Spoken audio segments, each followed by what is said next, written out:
नमस्कार मंडळी, आज मस्त आपण साबुदाणा खिचडी करणार आहे। त्यासाठी मी रात्रीच 1 वाटी साबुदाणा भिजत घातला होता। हा छानपैकी फुगलेला पण आहे, बघू शकता आपण। आणि काही शेंगदाणे घेतलेले आहे, थोडे शिल्लकचे शेंगदाणे आहे। हे आपण कच्च्याच मिक्सरला अशी बारीक पेस्ट पूड करणार आहोत, पावडर करणार आहोत। याची जास्त बारीक नाही, जरा भरड करणार आहोत। आणि मिरच्या हिरव्या आणि ह्या तळण्यासाठी 2 मिरच्या घेतलेल्या आहे, ढोबळी मिरची। तर मग पटापट रेसिपीला सुरुवात करूया। आणि बटाटे एकदम पतले काप करणार आहोत। रेसिपी कधी आवडली तर लाईक, कमेंट, शेअर आणि सबस्क्राइब नक्की करा नवीन असणाऱ्यांनी। आणि व्हिडिओ प्लीज पूर्ण पाहत जा। बघू शकता आपण असे पतले काप करून घेणार आहे बटाट्याचे।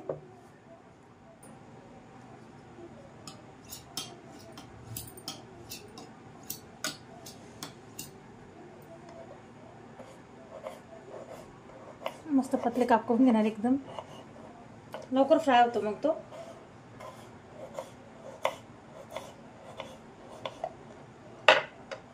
बघू शकता। आणि पाण्यात टाकणार।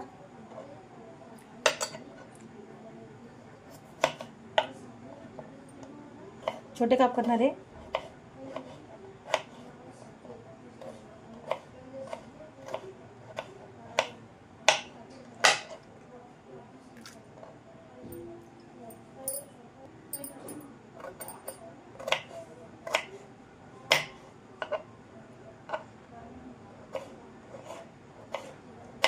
आपण शिल्लकचेही बटाटे घेऊ शकता, ज्याप्रमाणे साबुदाणा असला का तसा।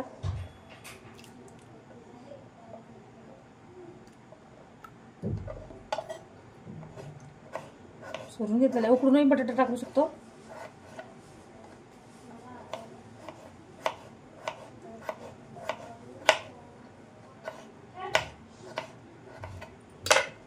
बटाटा चिरून घेतलेला आहे। आणि याच्यातले आपण 2 हिरवी मिरच्या फक्त चिरणार आहोत आणि बाकी हिरवी मिरची आपण म्हणजे पावडर करणार आहोत ना, त्यासाठी शेंगदाण्यासाठी भरड करणार आहोत, त्यासाठी टाकणार आहे मिक्सरला शेंगदाणे आणि हे।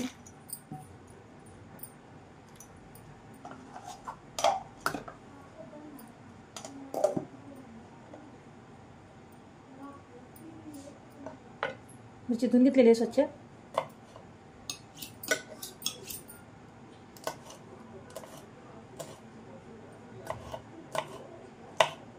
आपल्याला जे तिखट आवडतं त्याप्रमाणे हिरवी मिरची किंवा लाल तिखट आपण वापरू शकतो।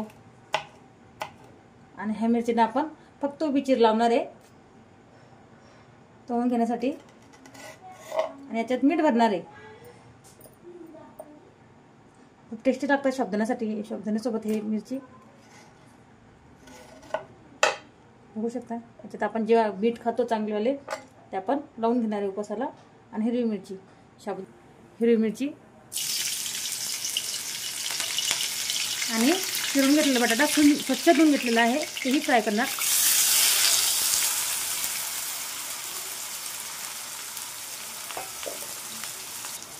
मीठ त्यासोबतच मीठ टाकणार आहे त्याचे।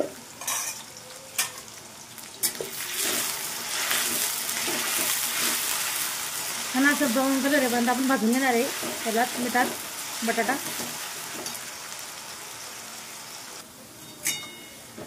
बटाटा छानपैकी असा फ्राय झालेला आहे, होऊ शकता बऱ्यापैकी शिजलेला आहे। आणि त्यासोबतच आपण हिरवी मिरची आणि शेंगदाण्याची भरड केलेली आहे टाकून घेणार आहे, आपल्याला जेवढी लागेल साबुदाणा तेवढं।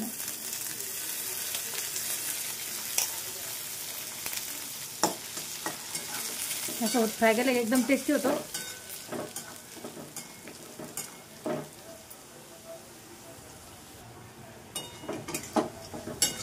बघू शकता आपण बटाटा छान शिजलेला आहे बघा। आता आपण शेंगदाणे आणि बटाटे छानपैकी फ्राय करून घेतले। आता साबुदाणा टाकून घेणार आहे। खूप सोपी रेसिपी आहे साबुदाणा।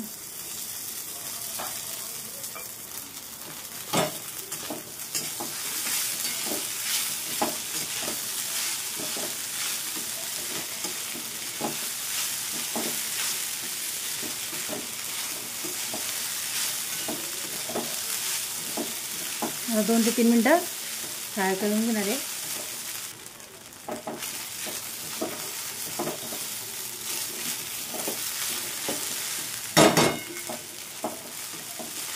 किती मोकळा मोकळा झालेला आहे, सुटसुटीत एकदम. खायलाही खूप चविष्ट आहे.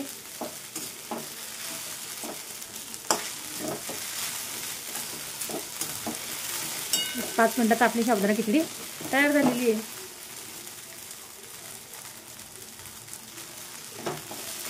किती मोकळा मोकळा बघू शकता आपण, किती सुटसुटी झालेला आहे.